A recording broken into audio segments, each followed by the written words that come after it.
जय हिंद। आप में से बहुत से लोगों को लगता है कि पृथ्वी गोल है, गोल नहीं है। कुछ लोग को लगता है चपटी है, चपटी भी नहीं है। कुछ कहते हैं संतरा की तरह है, तो कुछ कहते हैं नारियल, छुहाड़ा, मौसम्मी, ये सब कुछ नहीं है। समझिए पृथ्वी है कैसे। पृथ्वी के बारे में अगर आप समझते हैं तो पहले आप दिमाग लगाइए कि पृथ्वी गोल कैसे हो सकती है। इसी पृथ्वी पे बड़ा बड़ा महासागर है, समुंदर है, धंसा हुआ अंदर है, वो कैसे गोल हो जाएगी। और इसी पृथ्वी के ऊपर बड़े बड़े विशाल पर्वत है, तो गोल कैसे हो सकता है। आपको मेरा चेहरा गोल लगता है, इसमें अगर आप देखेंगे नाक उठा हुआ है, आंख कम धंसा है, मुंह एकदम अंदर तक धंस गया हुआ है, माथा बराबर है, गाल तनी पचका ढचका है, अलग टाइप का है कि नहीं। इधर दाढ़ी है, सवाना घास का मैदान, इसको कैसे आप गोल कह सकते हैं। इसको कभी गोल है।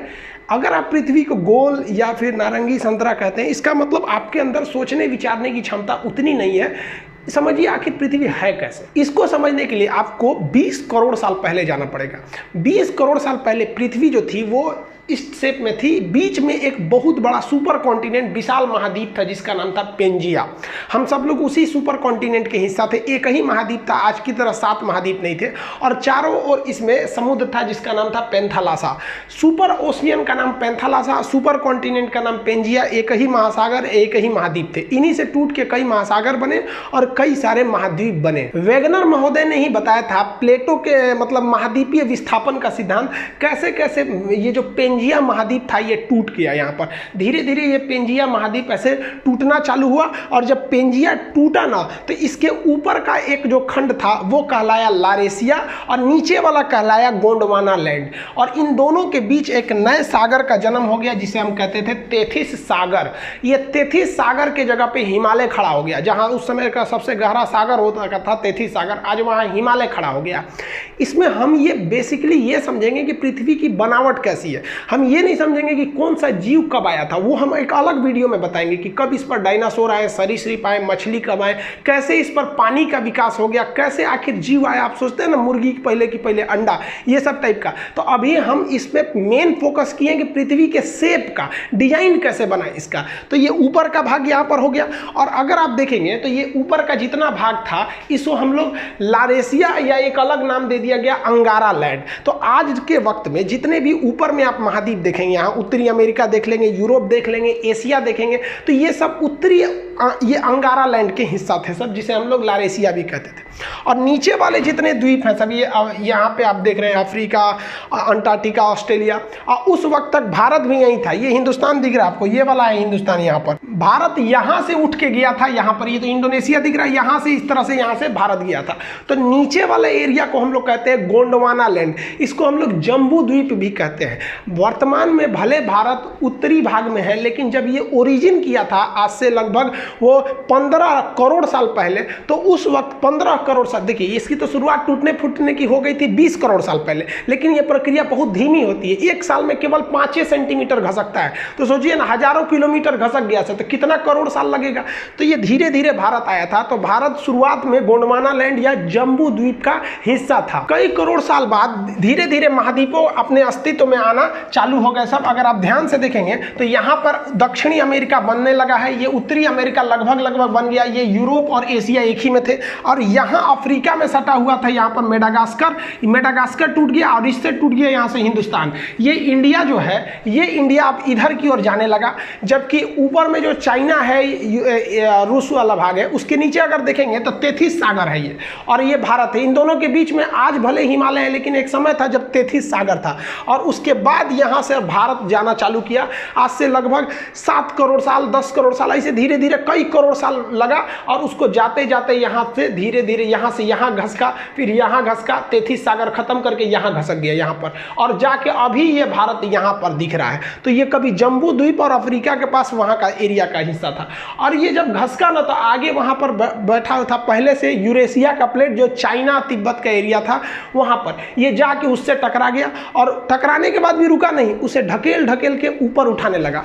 ढकेल ढकेल के जब ऊपर उठाया तो ये एरिया उठ गया, और ये विशाल एरिया हाइट पर ऐसे उठ गया। यहाँ पर इसके ऊपर चाइना और तिब्बत का ये एरिया हो गया। ये धीरे धीरे ऊपर जाकर उठ गया। आप अगर यहाँ देखेंगे तो ये इंडियन प्लेट है, ये ढकेल दिया है और खुद नीचे घुस गया है। और ये ढकेलने से यहाँ पे आप देखेंगे तो कई सारे पहाड़ियों का निर्माण हो जाता है। तो इससे इंडियन प्लेट जब उसको ढकेला तो वहाँ एक विशाल पर्वत का निर्माण हो गया। जैसे जैसे अगर आप हाइट पर जाते हैं तो हाइट पर जाने से टेम्परेचर में गिरावट आती है। ये क्यों आती है ये अलग बताएंगे। 165 मीटर की अगर आप ऊंचाई पे चले जाएंगे तो 1 डिग्री सेल्सियस की कमी आ जाएगी। लगभग 1 किलोमीटर की ऊंचाई पे जाएंगे ना तो आप में 5 डिग्री सेल्सियस की कमी आ जाएगी। हिमालय पर्वत लगभग 9000 किलोमीटर है। अगर 9 × 45 देखेंगे तो 45 डिग्री सेंटीग्रेड तो ऐसे ही गिर जाएगा कोई भी चीज़ हिमालय। इसलिए वहाँ पर पहाड़ के ऊपर पूरा टेम्परेचर गिरने से बर्फ का अंबार लग गया, पहाड़ों पर पूरा बर्फ लग गया। यहाँ धीरे धीरे इंसान बसना चालू हुआ। करोड़ों वर्ष पहले वो भाषा का आविष्कार किया तो उसने इस पहाड़ का नाम रख दिया बर्फ का घर। जिस तरह से पुस्तक का घर क्या होता है, घर को हिंदी में क्या कहते हैं, आलय, घर को आलय कहा जाता है। अब पुस्तक का घर है तो पुस्तकालय, भोजन का घर है तो भोजनालय। उसी तरह ये बर्फ को हम लोग हिंदी में कहते हैं हिम का घर हो गया तो हो गया हिमालय। तो यहाँ हिमालय का निर्माण हो गया, हिमालय पर्वत का निर्माण यहाँ से हो गया। यहाँ पर ये हो गया पर्वत हिमालय, उस और तिब्बत हो गया। तो ये तो उबड़ खाबड़ आकृति आप देख रहे हैं। अब पृथ्वी सच में कैसे दिखती है वो अगर देखना है तो देखिए ये है आपकी पृथ्वी, ये ओरिजिनल पृथ्वी है। इसको कंप्यूटराइज करके मतलब शेप लिया गया है यहाँ पर। अब आप बताइए ये इसको कौन कहेगा कि ये गोल है या फिर पृथ्वी चपटी है। पहले के ज़माने में लोग कहते थे पृथ्वी चपटी है, इसलिए वो दूर तक का सफ़र नहीं करते थे कि कहीं अचानक से गिर जाएंगे तब क्या होगा। ये बहुत प्राचीन काल की है। प्राचीन चीज़ को अभी से मत मिलाइए, वो उस वक्त उसी को सच माना जाता था और अभी के वक्त में वो सब सच नहीं है। तो ये जो चीज़ है ये पृथ्वी है, ये गोल है नहीं है। तो भूगोल वेताओं ने इसके लिए एक अलग शेप बनाया, एक अलग डिजाइन, उसको क्या नाम दिया गया। तो देखिए इस तरह से जो पृथ्वी है इसमें अगर आप देखेंगे तो ये वाला एरिया जो है उठा हुआ है और यहाँ वाला एरिया धंसा हुआ है। तो इसमें दो चीज़ें दिखेंगी आपको, एक उठा हुआ ये एरिया दिखेगा और एक धंसा हुआ ये एरिया दिखेगा। फिर यहाँ उठा हुआ है फिर कहीं धंसा हुआ है। तो इसके लिए एक नियम बनाया गया जिसे हम एवरेज नियम कहते हैं। एवरेज नियम कहते हैं कि धंसा वाले से थोड़ा उठा के उठा हुआ से तनी सा नीचे करके, यानी इन दोनों के बीच में एक शेप ले जाते हैं। तो देखिए ये जो रेड लाइन गई है, ये रेड लाइन ये उठा हुआ से कम है और धंसा हुआ से ज़्यादा है। तो ये एवरेज लाइन जो खींच दिया गया है ना, ये एवरेज लाइन वाली आपकी आकृति गोल दिखती है। इसी डॉटेड एवरेज लाइन को यहाँ आप देखेंगे, यहाँ उल्टा रंग दिए हैं। यहाँ पर अगर रेड कलर का देख रहे हैं तो ये ओरिजिनल शेप है पृथ्वी का, और ये डॉटेड लाइन काला से जो खींचे हैं ये क्या है, एक आपका काल्पनिक शेप है। तो उसी जो डॉटेड लाइन है जो एवरेज आकृति को गोल कर देता है, उस शेप को हम कहते हैं जियोड। तो पृथ्वी का जो शेप है वो होता है आपका जियोड। अब आप ये मत कहिएगा कि पृथ्वी का शेप जो होता है गोल होता है, ये जियोड होता है। यानी इसका एवरेज और ये यहाँ 20 से ले लेंगे तो गोल दिखने लगता है, तो आकृति हो गई जियोड। इस जियोड के ऊपर कहाँ कौन पर्वत है, कहाँ क्या चीज है, इस पढ़ने की क्रिया को, जियोड के ऊपरी पढ़ाई को हम लोग जियोग्राफी या भूगोल कहते हैं। आप मैच कीजिए यहां से जियोग्राफी और जियोड से। लेकिन इसी जियोड शेप को अंदरवा घुस के पढ़िएगा, भोंक भांक के अंदर घुस जाइएगा, बकोट वकोट के अंदर, किसी सूरज ज्वालामुखी कहां से आ रहा है, भूकंप कहां से आ रहा है, इसके अंदरवा घुस जाइएगा ना, तो जियोड के अंदर घुस के अध्ययन को हम लोग जियोलॉजी कहते हैं। भूगर्भ विज्ञान, जियोलॉजी, यानी ज्योग्राफी और जियोलॉजी दोनों जियोड में है। एगो ऊपर पढ़िए एगो अंदर पढ़िए। जूलॉजी मत सोचिएगा, ये तो जूलॉजी जेड डबल होता है जूलॉजी वाला, ये तो डॉक्टर उगर पढ़ता है, इसमें भेड़ बकरी आदमी मानव ये सबको पढ़ा जाता है, बॉटनी में पेड़ पौधा को, तो वो जूलॉजी अलग है, जियोलॉजी होता है।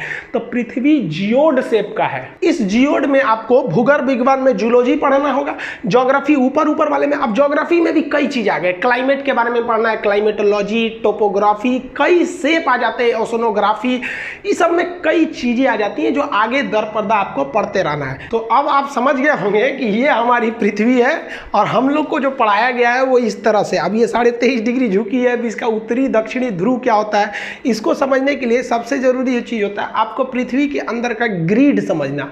ये ग्रिड बने होते हैं दो चीज से, अक्षांश देशांश देशांतर यानी लेटीट्यूड और लॉन्गिट्यूड। अगर आपको किसी जगह का लेटीट्यूड बता दिया जाएगा तो आप बता देंगे, कोई भी लेटीट्यूड अगर आप दे दिया जाएगा बता दीजिएगा कि वहाँ कितनी वर्षा होगी, कितना धूप आएगा, गर्मी का दिन कब आएगा, ठंडी का दिन कब आएगा।